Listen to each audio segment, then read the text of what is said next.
Hi guys, and welcome back to another DrAce video, and today we're going to be playing MotoGP 23, and it is now time for a flag-to-flag race here in the circuit of Jerez. Let's see how we crack on. So starting from the back of the grid, it is going to start rainy and then it is going to dry out. This challenge was very much inspired over this weekend of the circuit of Jerez. Now, of course, I've just watched the sprint and the race, or at least watched the sprint yesterday and the race today. And there's so much to talk about for MotoGP. I actually recorded this a few days ago under the impression that we might get a flag-to-flag situation. Of course, rainy in the practice in the qualifying and then dried out for the sprint with a lot of wet patches. And then, of course, for the race, we had a completely dry race. And what a race it was in round 4 of the MotoGP World Championship. Absolutely sensational. I thoroughly enjoyed it. But the big question is, how well do we fare with sprint winner Jorge Martin here in Jerez when the track is drying and then we have to make that vital decision to change over to the dry setting bike? Let's see how this one goes down. Now, of course, this is on 120% difficulty. However, we've had quite a brilliant start. I would say this is one of my best starts in the wet conditions here in MotoGP 23. The GP23 factory Ducati seems to be working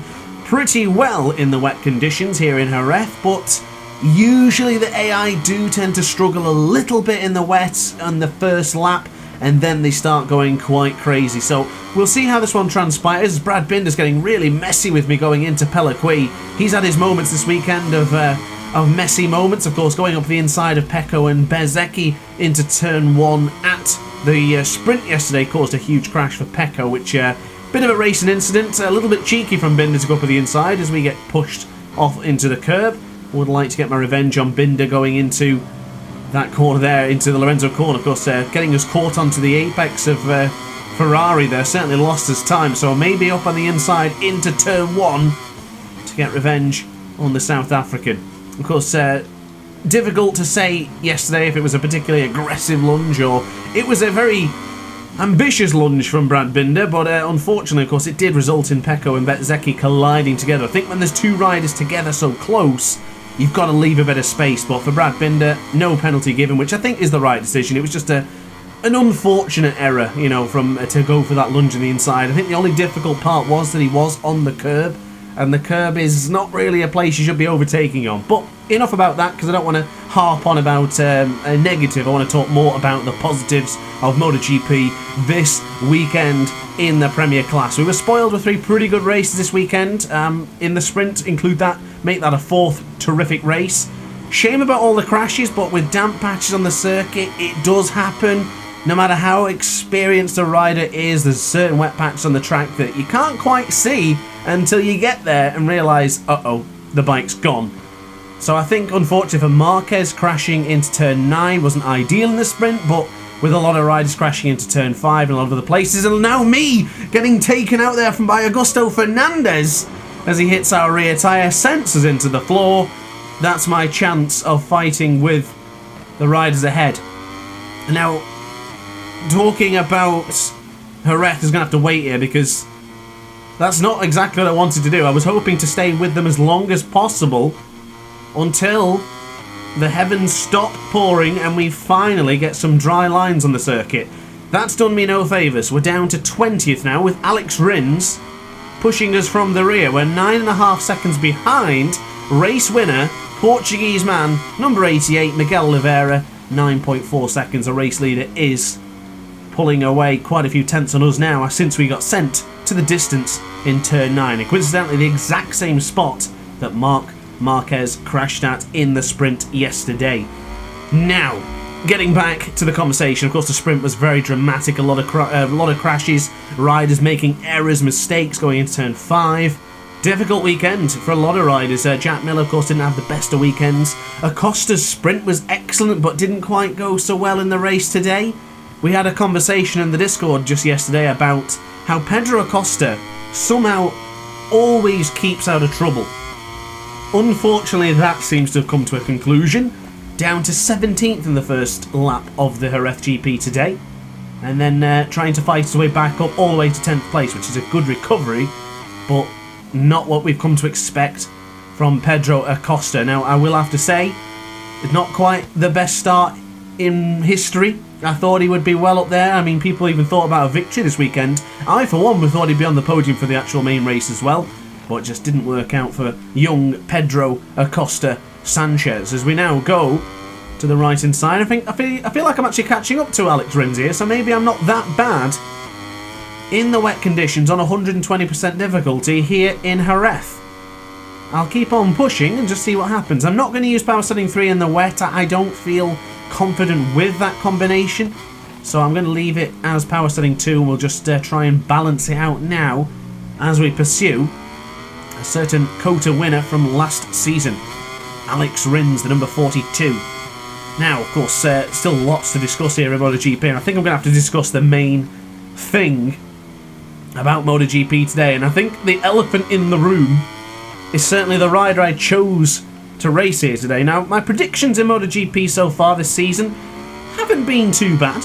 Of course, pretty positive stuff. Portimao said Maverick Vinales would be well up there. In Cota, I did predict that Martin would win, and I also thought that maybe Maverick Vinales would have another good weekend. Yeah, alright, relatively decent prediction there.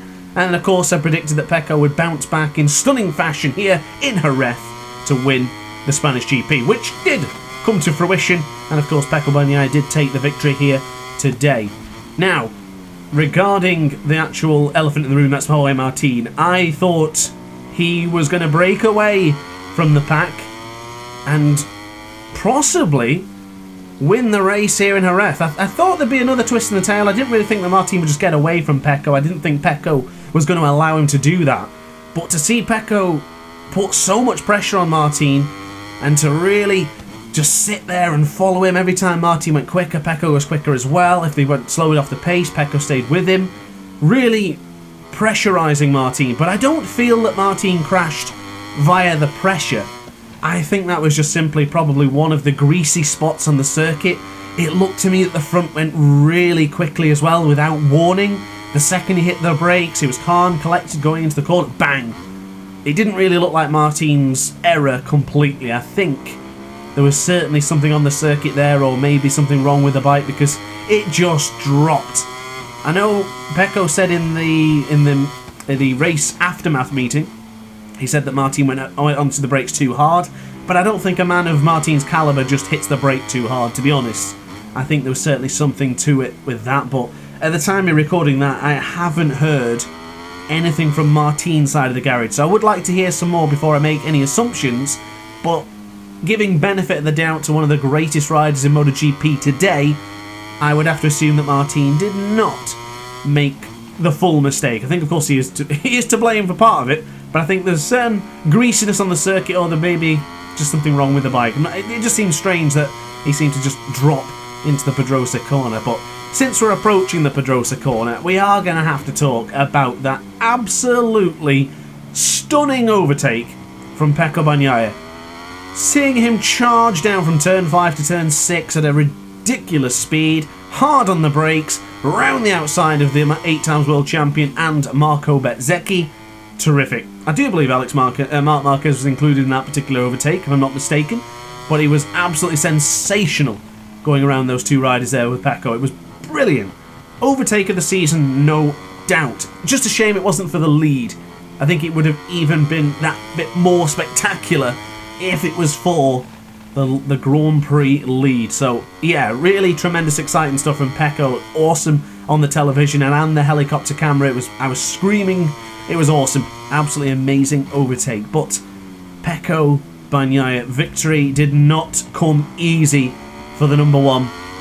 I said at the start of the year, when people were already crowning Marc Marquez as a MotoGP World Champion on the Gresini Ducati, there was something I always said since the beginning, and I still will reiterate this.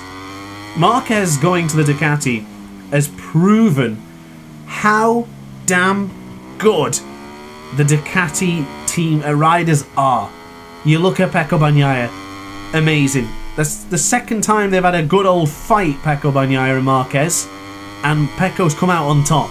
Can't really class the Portimao clash as a particular particular bout. Of course, it just resulted in them both crashing after both riders made a small mistake into turn 5.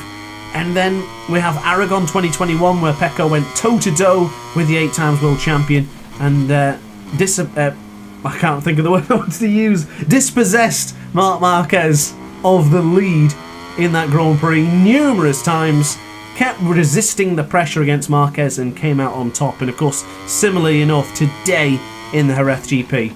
Now, I'm going to talk about the Pecco side, and then we'll get to Marquez in a minute. So don't worry, it's not me just giving Pecco all the praise and not giving any sort of any of the praise and any of the mention or the glory to Marc Marquez, because that's absolutely not what this is about. You know me, I'm a very unbiased fan of MotoGP, a complete neutral to our fantastic motorcycle sport. But Pecco was terrific, and I've said for many years, the thing with Marc Marquez and the way he attacks aggressively with a bit between his teeth, you've got to give it him back.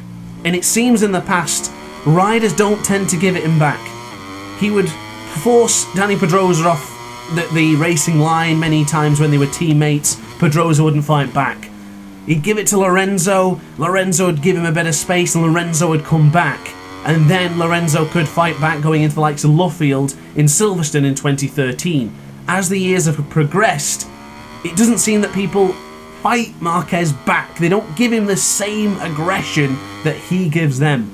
Now, I want to come across clear here. I don't want to just say Marquez is a dirty rider. I'm not saying he's aggressive in the fact that he wants to push people off the track. His riding style is very aggressive. It is very full attack, attack, attack.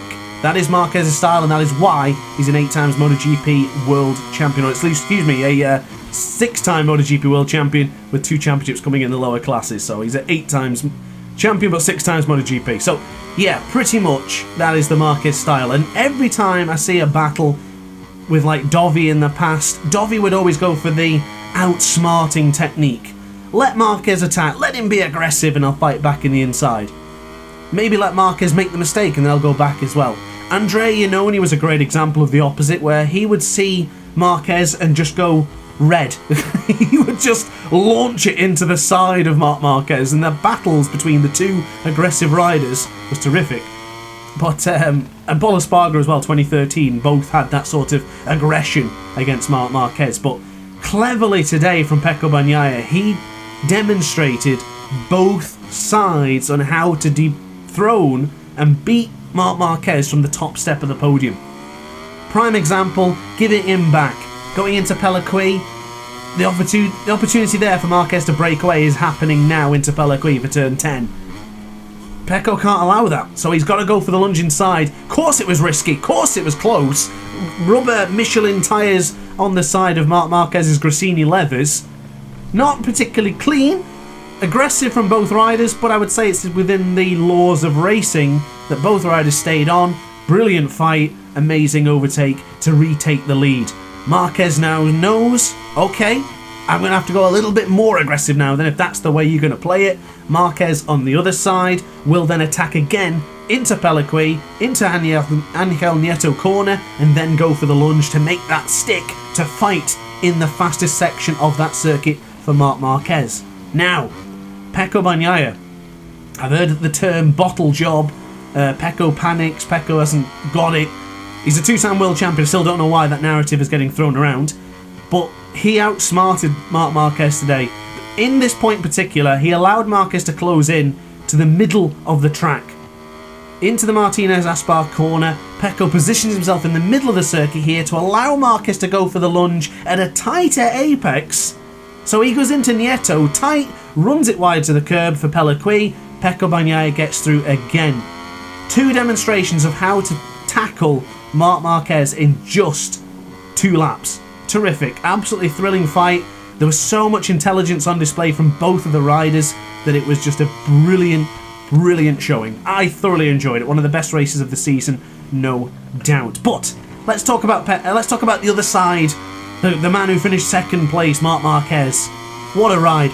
I'll be honest, once Bez got through, once Martin was in the lead, once Pecco got there in 2nd, I was thinking, might not be the fairy tale for Marc Marquez, but I do know he had late rate pace, which was going to be unrivaled.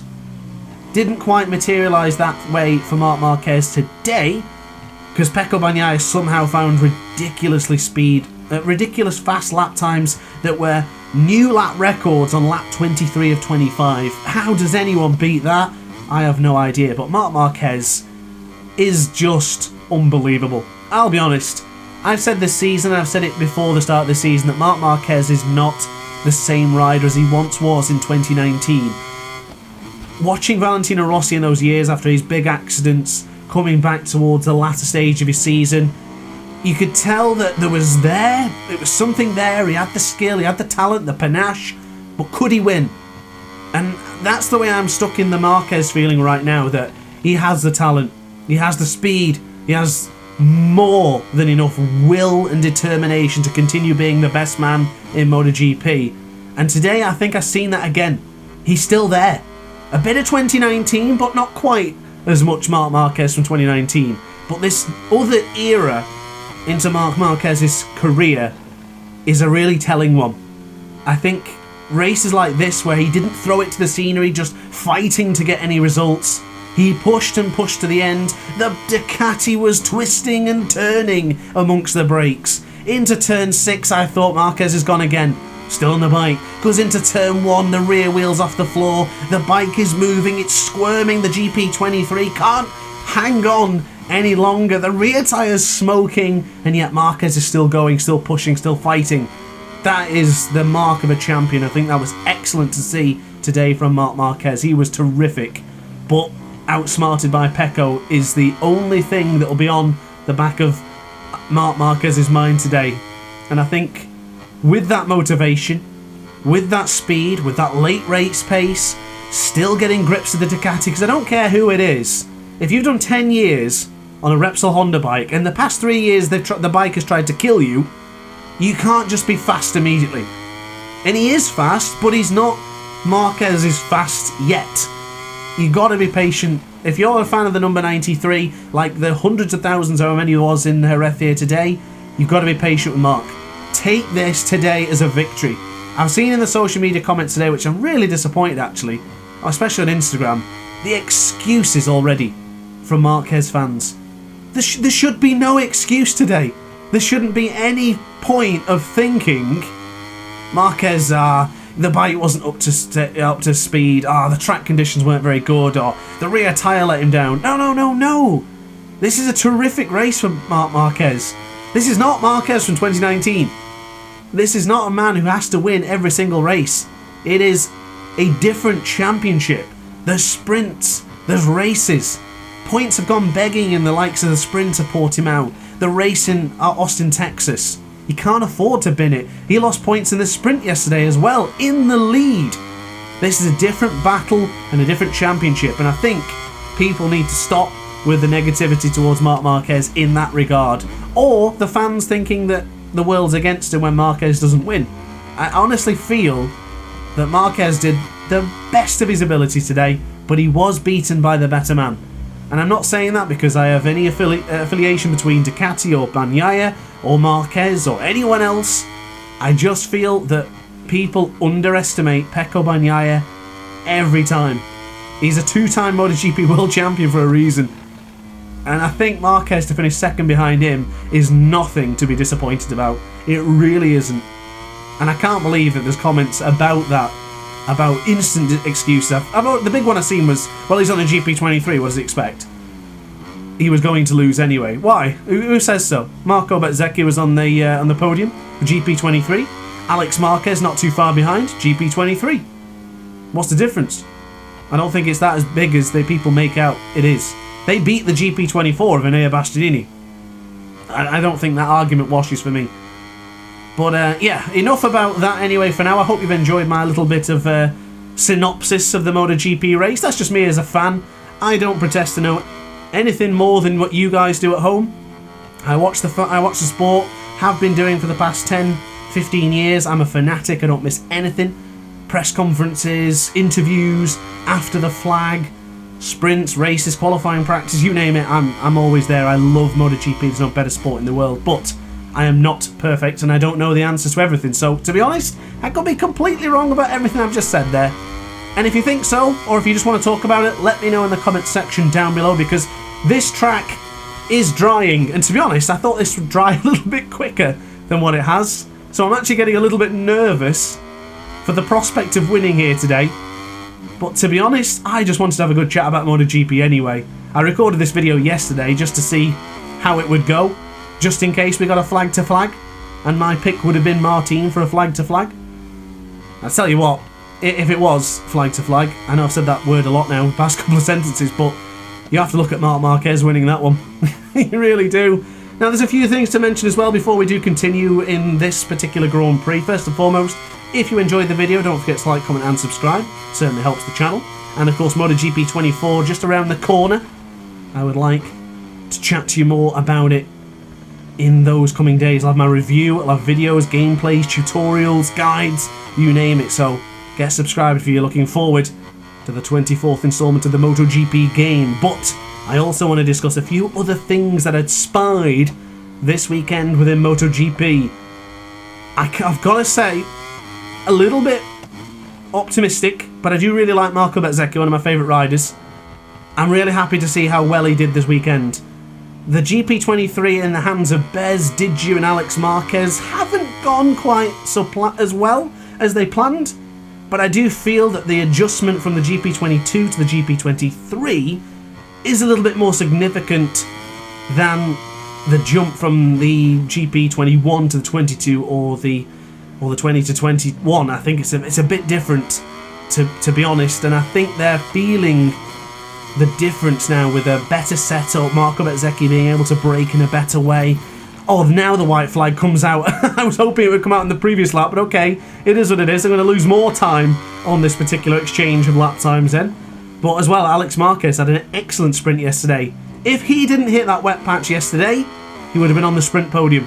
And I'm really rooting for Alex Marquez this year. I think it sucks for Alex that he has a brother like Marc Marquez.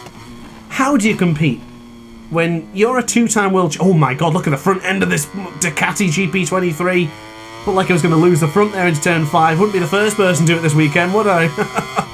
But yeah, regarding Alex Marquez, I think he's so overlooked and underappreciated due to the success of his teammate and brother. I find it so hard for him, and I root for him every single time because he was having a great weekend this weekend and still did. He finished well in the sprint, in the Sunday race, but not in the sprint, of course. Getting caught out in turn 5, like many did, is certainly nothing to be ashamed from, but I would like to see Alex Marquez continue to fight and to show his mettle on that GP23. And the thing is, you've got a teammate like Marc. I'd love to see him fight with him. I really would. We're always a little bit further away from getting a Marquez in fight. I know it'll happen eventually, but I want to see it now. I really do. Luca Marini's into the pits and Taka's gone into the pits as well. I'm going to join them as we go into left-hand side. Autopilot will pick... Oh, the autopilot didn't pick me up. Oh, my God. I thought the autopilot picked you up in the mid-corner. Apologies. I didn't practice this. I just completely jumped at the chance to do this video. It was the first thing that came into my head and thought, you know what? If we get a flag to flag this weekend, then I want to make a video on it. And hopefully the race will be good enough Sunday for me to talk about in the flag to flag scenario. So let's see what happens now. Bike's changed. Oh, I just realised I didn't change the tyres. What tyres will we get? Is it medium? That's not ideal, but it'll do. As long as it's not a hard front or a hard rear. Oh, we're alright, okay. Well, it's medium then. I hate how you have to change electronics there. Now, I very cleverly left the bike on power setting 2 for that entire wet part of this race. Oh, the track is greasy though, isn't it? It feels weird. This is how I imagine it felt in the sprint yesterday. Dry enough for a dry tyre, but still for a couple of wet patches on there and still to feel a little bit greasy and loose as Augusto Fernandez has gone down there. Was he up to 4th place? Oh no, 18th. He has now gone down as quite... Oh my god, that was tight to the apex. Just have to refocus here and get the rhythm and feeling of the dry bike. So the fastest lap time was set was a 1:40.5 from Maverick. He's still out there on the wet tyres. What's our best lap time so far? We were doing 1:45, so that's very impressive on the burning rubber of the... He must have chosen the mediums. There's no way that the sort of intermediate tyre here in MotoGP, the medium Michelin wet tyre, can still do lap times at 1:40s. In fact, we're on a lap time here that's 4.5 seconds quicker than our best wet lap. We are finding chunks of time here. Going into the pit early was the right decision. The track has dried quite nicely, and across the line, we've just set the fastest lap of the Grand Prix in our first lap with the wet... In fact, we were out in the pit lane into the first corner. Wow. Yeah, this is it.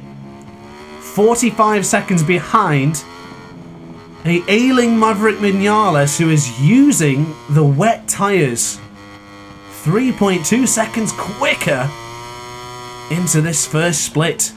Ooh, ladies and gentlemen, the Jerez GP talk might have to be put on hold because we're on it. Still got a ways to go to catch up to Alex Rins. Can't remember if he pitted or not. I would imagine he would have, because otherwise we would have cut... No. He must have pitted, because otherwise we wouldn't be catching up so quickly. Augusto Fernandez is behind us, so we have overtaken someone. Can we overtake the other 20? I guess we'll find out. I did see Fabio Quartararo's name in there on the left-hand side of your screen. I just want to say, what sportsmanship and great spirit was Fabio Quartararo this weekend. From 23rd to 3rd in the sprint, the battle of attrition did favour the Frenchman, but unfortunately due to a low tyre pressure meant that he had to succumb to a lower position and give Dani Pedrosa his hard-fought sprint podium medal. That sucks, but I loved his spirit, I loved the way he dealt with it and just accepted it and gave Dani Pedrosa the medal. It was amazing. I love sportsmanship in MotoGP, I really do. We need our heroes and villains for the entertainment, but I do love the sportsmanship. I love all the riders in MotoGP. I know people say, oh, I hate this guy, or can't stand him, or I love this guy. I think they're all awesome. I'm just completely neutral. Every single rider in MotoGP, I wouldn't hesitate to meet. I would jump at the chance to meet every single one of them. They're absolutely awesome. And you know what? Same goes for Moto2, for Moto3, World Superbike, Super Sport, BSB, doesn't matter, Super Stocks, Junior GP, no matter what it is. These riders are excellent, and you can learn so much from them. You really can. So I would love to see and meet real-life MotoGP riders in the future. But for now, we're small. We won't get to that stage for a while. But what I can tell you is we're 22 seconds behind Pecco Bagnaia. Now I look at the laps, and to see the time I'm pulling back on the artificial intelligence at the highest difficulty, I would imagine that the best thing I can hope for here today is the points. I was hoping for a podium, to be honest. I was hoping for a podium, but I don't think that's going to happen now. We're going to have to travel extremely quick to catch up to these guys. Oh, Augusto Fernandez has gone down again. He's having a shocker, isn't he? In fact, he didn't have a great weekend this weekend either, to be honest. But out of the power. 17 seconds is the gap to Pecco. Wow, that's come down again, and that is another fastest lap of the Grand Prix. I really wish I chose to choose the tyres at the beginning of this video. I don't know why I didn't think of that. I just left it on mediums. I would have chosen the soft rear, to be honest. It does last here in Jerez, and with the conditions being cloudy like this, there's no reason that soft wouldn't have lasted. 17 seconds, so we need more than 2 seconds a lap to catch Pecco. Oh, I'm not that much quicker. I think I'm about a second quicker. How far is Bastianini? In fact, looking at the graphic on the map in the bottom left corner of your screen, in fact, I'll have to wait because I'm going to hit bin. Oh, thought I was going to hit bin to that. Thankfully I didn't. But to be honest, the gap to Pecco is quite astronomical. But the gap to Zarco and Bastianini isn't quite as large. I might get on the podium. Maybe my initial target is, goodness me, Raul Fernandez and Alex Rins were going toe-to-toe there into the Nieto corner. I don't like this. I don't like this. Oh, please move out of the way. The riders bouncing off each other, making mistakes and all sorts of funny shapes going into turn 9 and turn 8. Turn 8, turn 9, turn 10. Scary stuff, but we did get through unscathed. And we're now 15 seconds behind. I tell you what, that's 2 seconds. That was 2 seconds. This might be on, ladies and gentlemen. Please don't shut off yet, because we're going to set another fastest lap of the race here. A 1:34.639 for the Jerez sprint winner, Jorge Martin. The man who had a 42-point championship lead going in to the race here today, which is now down to 17 points after, of course, the Ducati went haywire into turn 6 in the corner, formerly known as DrAce. Now, of course, the Pedrosa corner. Thought I'd get that out of the way with, just in case I call it the DrAce corner. Have been doing that for many, many times now. Gap is 14 seconds. We have 8 laps to go. Or 7.5. I tell you what, this is still on this. There's Taka, he's in 17th. Possible point for him, potentially. Would really appreciate a Taka Nakagami podium position. What am I talking about? Points position. I don't think we're fortunate enough to have a Taka podium just yet. I mean, he had a good weekend all in all. He did finish 14th today, so he was in the points, but quite a big margin behind. In fact, all the Hondas finished in the points, if I'm not mistaken. Possibly just not Luca Marini, who's having a bit of a tough go at the Repsol Honda at the moment. Oh, Johan Zarco's gone down. Fabio Quartararo's up to third. Never mind, Enea Bastianini's gone down as well. What's gone on there? Up on the inside of Taka, up on the inside of Paul. Can it be? Who can it be now? It's me. Oh, through on the inside. Shout out to Men at Work for a terrific song there, randomly coming up in the DrAce video as we go the long way around Fabio Di Gianantonio. We are now 11 seconds behind. I've got to say, I think this is on. This is on. Jorge Martin is going to do something spectacular here. As we launch into the left-hand side. Oh, there's a yellow flag out. Who's that? Please don't let that bike roll into the middle of the track. It was the Aprilia of Aleix Espargaro, and I think... Oh my god, who's that who's gone down? It's Frankie Morbidelli into turn 5 again. This time not taking Jack Miller with him. And of course, I'm skipping over Aleix Espargaro this weekend in Jerez. I think that could be one of the worst weekends of his MotoGP career. Shocking for Aleix, really shocking. And I think he'd agree with that. Very unlikely that Aleix is watching this video right now, but I don't think he would disagree as we dive to the left-hand side there. Oh, my Lord Almighty, didn't want to make that lunge there, but I got distracted. I was thinking of sizing him up, and then I seen Pecco Bagnaia throw it to the scenery. Did he bin it into turn 9? God, I bet you the 93 fans were hoping that happened today. Well, not the real fans, but maybe just the fanboy fans, the Glory supporter fans probably would say that. As we now launch in anger to the right.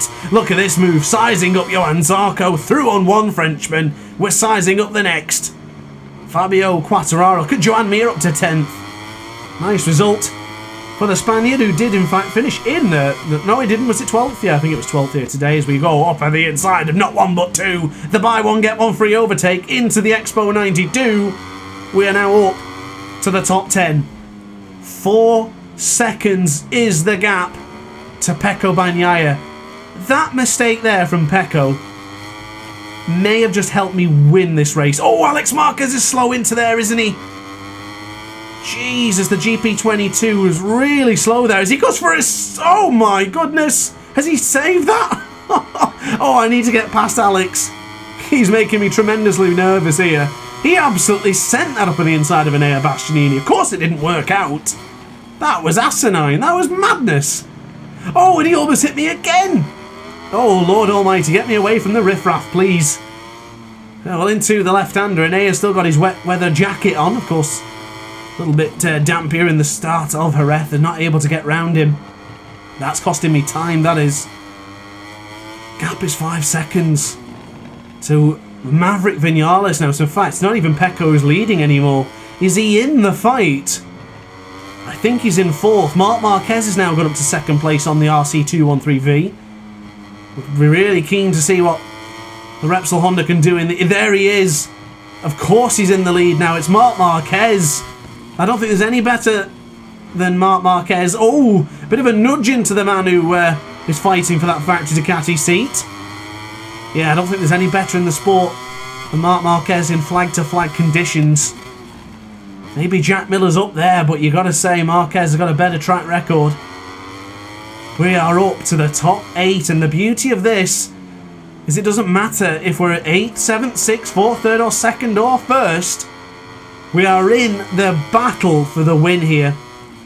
Maverick was really slow there for the left-hander for turn 4 as he made a dodgy tyre choice.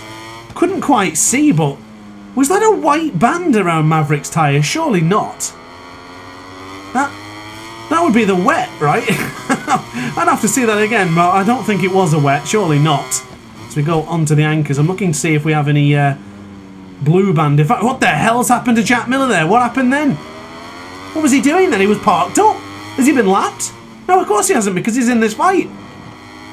Well, here goes our lunge now onto Marc Marquez around the outside. Yeah, of course, the white banding is the medium rear, so a lot of us are on mediums here. There's Luca on the medium as well. Who's that going into the distance? It's Pecco Bagnaia. He's binned it for a 2nd time here today. What is going on? It's a factory, a VR46 Ducati duel at the top. The duo, separated now by Martin, but they were having the perfect race weekend to end with Valentino Rossi watching in the crowds. Oh, Bez has gone deep. Please don't cut me off. Oh, I knew that was going to happen. Good job I moved out the way. Marco Bezzecchi, a little bit loose there. A little bit of a gesticulation between the Spaniard and the Italian as we launch up at the inside. This Italian machine goes to the top. That Italian machine succumbs to 2nd. Wow. Ladies and gentlemen, in 21 laps, we have gone from the back of the grid, taken out, dusting ourselves off from turn 9, and now into the lead with a very fast and prompt decision to change over to the dry tyres. Ladies and gentlemen, I thought the ride-through penalty video was good. This one may have topped it. I've never won a flag-to-flag race in this game, I don't believe. And we've taken... I think it's taken to the very last couple of videos of MotoGP 23 to win a flag-to-flag. Never say never. The Johan Zarco career right now. That's unbelievable. Of course, this is going to be what? The last of 2 videos? 3 videos? Tuesday is tomorrow for the day I've uploaded this on the Monday, of course, but the Tuesday tomorrow will be another MotoGP 23 video. Wednesday will be the last ever MotoGP 23 video. Oh my god, I can't believe that. Thursday, I can finally release MotoGP 24 content. Stay tuned, boys and girls. What a way to top off MotoGP 23. I have adored this game. It's had its criticisms, and I think it was fair. You know, a lot of people didn't like the pickup effect. Personally, for me, I adored it. Really like the pickup effect. I'd love to see that more in MotoGP 24. But for now, I think the AI, of course, a little bit bonkers sometimes, definitely will accept and gracefully appreciate a new artificial intelligence that is a little bit more on the intelligent side than artificial. So we'll see how that goes to 24, but wow, what a race. I can't wait to think of more challenges and wacky video ideas for 24. MotoGP 23, I think we're approaching around 250 videos. 3 full seasons of MotoGP, 2 full seasons of Moto3 and Moto2, 2 Ace Academy Cups, about 20 live GPs, time trials, MotoGP Academy videos, all the way up to the point where it's completely glitched in Motegi. We've had a good run. We really have. And I gotta say, thanks for joining me on this journey. I know it's not the last video yet, but I'm beginning to feel the sentimental value of this video today. I've been able to chat about MotoGP. I've been able to play the game and enjoy it. And also to deliver some good quality content for you guys here today. That's the part that means the most. So of course, don't forget to like and subscribe. And if you're still watching at 40 minutes in, then God bless you. You are a real one. Whether you've got me on in the background and you're just listening to my dulcet tones, you might be playing, I don't know, shout out to Gills. I think the last time he was playing FC24, listening to my dulcet tones, probably nodding or disagreeing with every comment I've made. And yeah, so anyone who is watching, let me know. And if you did watch all of it, then big thanks. Let me know in the comment section. I would really appreciate. And take the time to thank you for watching every single lap that we've ran here today in Jerez. What a race. And I tell you what, the sun is beginning to really come out now, isn't it? Maybe the mediums were a good accident. A clever, happy little accident, let's say. I would have gone for the soft rear, I really would have done. I think I would have kept the medium front, but the soft rear is definitely my tyre of choice for the rear here in Jerez. Look at that. Look at those lap times. So consistent. So clean. What a race. Oh, Miguel Oliveira's now taken over for second. Marco Bezzecchi down to third place. Oh, that was tight to the apex, wasn't it? In fact, we're losing a lot of time here. Tight to the apex again here. Whoa! Let's not start fumbling it now, please. I've done all the sentimental thank yous and everything. Can't be binning it now. Bloody hell, if I binned it now. Oh, I'd be in tears. It's been a great video. And I'm out of Monster Energy. I can't believe this. I should be going to Red Bull then. We've got my Jorge Martin here at the minute. Had a couple of drinks of them Carabaos. They're not bad. Quite a nice beverage. It's particularly like the green apple one. Yeah, random topics when you're 24 and a half laps in of the video. Is that Augusto Fernandez down there into turn 7? I think it is. He's had a shocker, hasn't he? Surely he's not going to crash into turn 9. I thought he was about to crash there. If you're wondering where that is, that's on the left-hand side of your screen there. He just crossed sector 3 now. Well, here we go then, onto the brakes. Still on for a good lap here as well. We're on for a very good lap. We're in the Delta. We're in the green. We're in the green in the Delta. Oh, I love that. Oh, I dropped into the 136 that last lap, didn't I? That's just when I was talking about consistency. Unbelievable. So I guess final couple of questions then. If you were to expect a flag-to-flag this weekend in Jerez that's just gone, would you have expected Jorge Martin to come out on top? Let me know in the comment section down below. If not, let me know who you think would have been the victor of a flag-to-flag here in the Spanish GP. Ladies and gentlemen, we are one corner removed. This is the Jorge Lorenzo corner, and this is another victory for DrAce and the fans. We've done it. We have won a flag-to-flag on the hardest difficulty in the game without too much issue. Unbelievable. What a race. What a victory. Guys, thanks for watching the video. I certainly hope you enjoyed. Let me know in the comment section down below if you did. Wow, Augusto really struggled. 1 minute behind. Christ. But yeah, thanks for watching, guys. See you in the next video. Don't forget to like, comment, and subscribe. I'll see you tomorrow for the last few videos of MotoGP. Ciao for now.